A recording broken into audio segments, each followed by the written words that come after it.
देशमुख हत्या प्रकरणात चौकशी झालेल्या महिलेची कळंब शहरामध्ये हत्या झाली आहे अशी माहिती समोर येते। अजून याची अधिकृतता समोर आलेली नाही, पण या महिलेची हत्या झाली आहे कळंब शहरात असं कळतंय।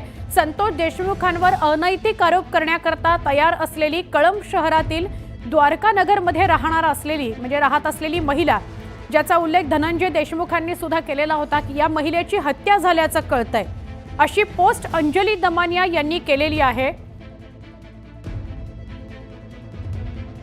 अंजली दमानिया यांनी पोस्ट करून असं म्हटलंय की संतोष देशमुखांना अडकवण्याकरता तयार ठेवलेली जी महिला होती त्या महिलेची हत्या झालेली आहे। कळंबमध्ये त्या महिलेची हत्या झालेली आहे असं अंजली दमानिया आपल्या पोस्टमधून म्हणतायत।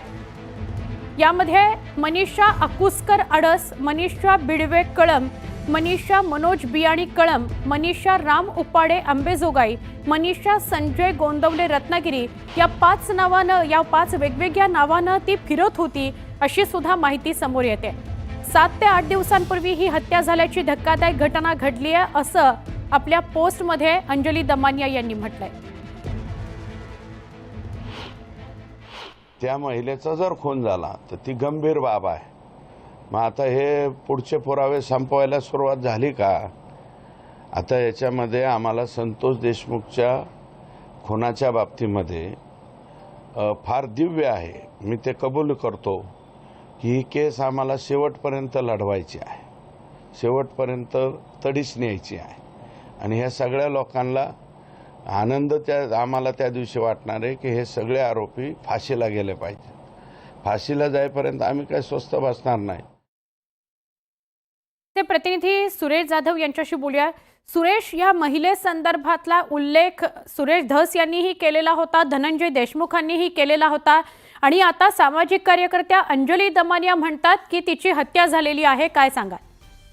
अंजली दमानिया यांनी या संदर्भामध्ये सोशल मीडियावरती त्यांनी पोस्ट देखील केलेली आहे आणि ज्या पद्धतीने जो दावा केला जातोय की या महिलेची चौकशी देखील झाली होती मागच्या वेळेस, ज्यावेळेस काही CID कडून चौकशी करण्यात आली होती, या महिलेला देखील बोलवलं होतं असा दावा अंजली दमानिया यांनी केलाय।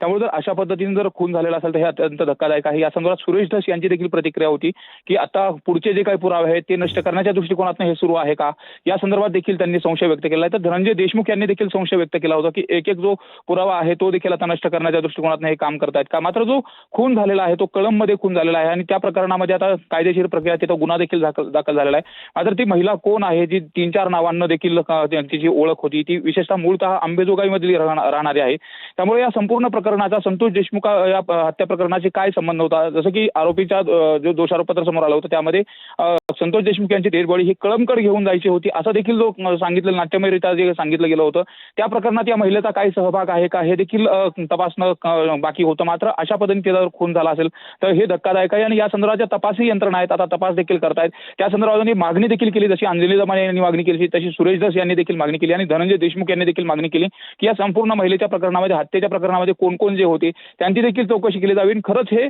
संतोष देशमुख हत्ये प्रकरणातील काही जे पुरावे आहेत, ज्या महिलेकडे काही जे पुरावे होते ते ती माध्यमांना सांगेल किंवा समोर येतील आणि त्या भीतीनं तिथं हत्या केली गेली का हे देखील पाहणं आता महत्त्वाचं असणार आहे। मात्र या संदर्भात तपासी यंत्रणा तपास करतायत, काय सत्य बाहेर येते हे पाहावं लागेल। नक्की सुरेश, धन्यवाद माहिती दिली त्याबद्दल। जितेंद्र आव्हाड यांनी या प्रकरणाबाबत काय प्रतिक्रिया दिली ते बघूयात।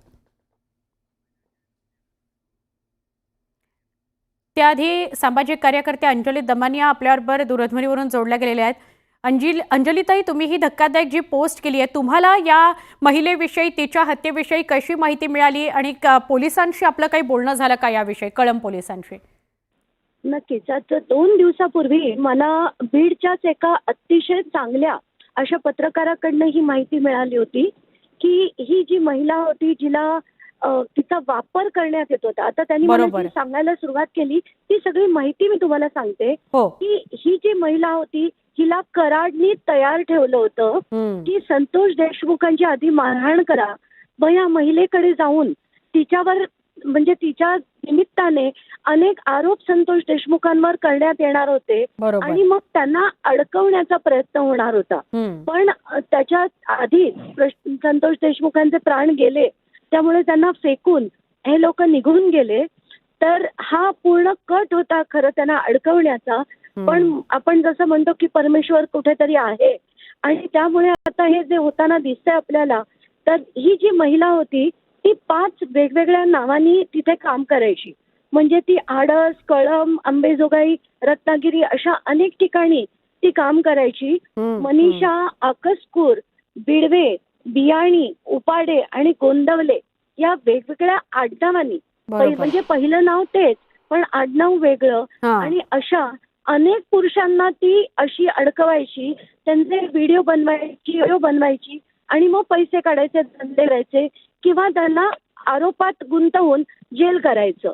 तर अशी ही महिला जी होती तिची आता 5-6 दिवसापूर्वी हत्या करण्यात आली होती असं जेव्हा कळलं तेव्हा मी SP नवनीत तवा त्यांच्याशी आधी बोलले. त्यांनी मग SP धाराशिवशी बोलले. तर त्यांचं असं म्हणणं आहे की आज मनीषा बिडवेवर कारवाई करण्यात म्हणजे FIR करण्यात आली, पण तिच्या घरच्यांनी सुद्धा कंप्लेंट द्यायला तिची जी कामं होती ती इतकी विचित्र होती की त्यांना सुद्धा त्याच्यात पडायचं नव्हतं, म्हणून त्यांनी नकार दिल्यामुळे सुओ मोटो FIR आज दाखल होतोय त्याच्यावर. बरोबर. पण अंजलीताई, ही तीच महिला आहे जी संतोष देशमुखांना अडकवण्याकरता तयार केली गेली होती, हे आपण खात्रीपूर्वक सांगू शकतो का? हो, कारण ती जी 5 नावं माझ्याकडे होती ती परवापासून होती आणि आज जी FIR झाली ती त्याच नावावर आहे, मनीषा बिडवेच्या नावावर आहे. आणि मी SPंची आता थोड्या वेळापूर्वी बोलले तर त्यांनी ते कन्फर्म केलंय. नक्की. म्हणजे हे खूपच तसे व्हिडिओज पण आहेत.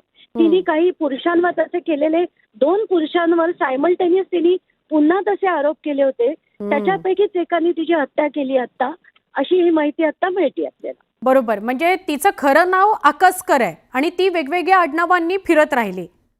बिलकुल. म्हणजे कुठे आकसकर वापरायची, कुठे बिडवे वापरायची, कधी बियाणी वापरायची, अशी वेगवेगळी नावं ती वापरायची. पण धक्कादायक आहे ही घटना. जर तिची हत्या झाली असेल तर आता त्याच्याही मुळाशी जावं लागेल. अंजलीताई, धन्यवाद. तुम्ही सविस्तरपणे न्यूज 18 लोकमतशी बोललात त्याबद्दल. अंजलीताई दमनिया यांना कशी ही माहिती मिळाली आणि त्याचा पाठपुरावा त्यांनी कसा केला आणि ही तीच महिला आहे हे कसं त्या सांगू शकतात, हे सगळं त्या आपल्याशी आता बोलत होत्या. आता आपण बघूया जितेंद्र आव्हाड यांनी या प्रकरणासंदर्भात काय प्रतिक्रिया दिलेली आहे. त्या महिलेला सांगितलेलं की तू त्यांना बोलून घे आणि अशी एक कहाणी सांगितली जाते, पण मी त्याच्यात खोलवर कधी गेलो नाही. कारण का मी पहिल्या दिवसापासून माझं म्हणणं होतं की ह्या खुनामागचा मुख्य सूत्रधार हा वाल्मिक कराडच आहे आणि त्याला राजकीय राजश्रय असल्यामुळे, यंत्रणा ते संपूर्ण त्याच्या ताब्यात असल्यामुळे तो काय वाटेल ते करत होता. इतर बातम्यांकडे आपण वळूया. मोदींचा पुढचा वारसदार महाराष्ट्रातून असेल आणि तो संघ ठरवेल असं वक्तव्य खासदार संजय राऊतांनी केलं. संघाची चर्चा बंद दाराआड असते असंही ते पुढे म्हणाले. मोदींचा पुढचा वारसदार हा राष्ट्रीय स्वयंसेवक संघ ठरवेल, त्यासाठी मोदींना नागपुरात बोलावून त्यांच्याशी चर्चा करण्यात आली असं राऊतांनी म्हटलं. गेल्या 11 वर्षात पंतप्रधान नरेंद्र मोदी हे कधीही संघ मुख्यालयात गेलेले नाहीत, पण आता ते मी जात असल्याचं सांगण्याकरता तिथे गेले होते. ते त्यांच्या राजीनामा देण्याकरता संघ मुख्यालयात गेले असल्याचा दावा संजय राऊतांनी केला.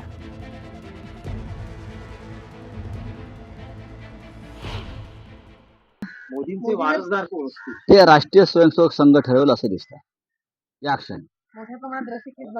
म्हणूनच मोदींना काल बोलवून त्यांच्याशी चर्चा करण्यात आली आणि संघाची चर्चा ही बंद दाराआड असते आणि ती बंद दाराआडची चर्चा शक्यतो बाहेर येत नाही. तरीही काही संकेत जे असतात ते संकेत स्पष्ट आहेत. संघ ठरवेल पुढला नेता आणि तो बहुतेक महाराष्ट्रातला असेल. मोदी जी का उत्तराधिकारी महाराष्ट्र से होगा, संघ का ग्रीन सिग्नल लगेगा ऐसा कहा जाता है. संघ के उत्तराधिकारी का अभी सवाल ही कहाँ है. उत्तराधिकारी का प्रश्न कहाँ आता है. संघ में जो परंपरा है उसके अनुसार होगा, उसका निर्णय संघ करेगा.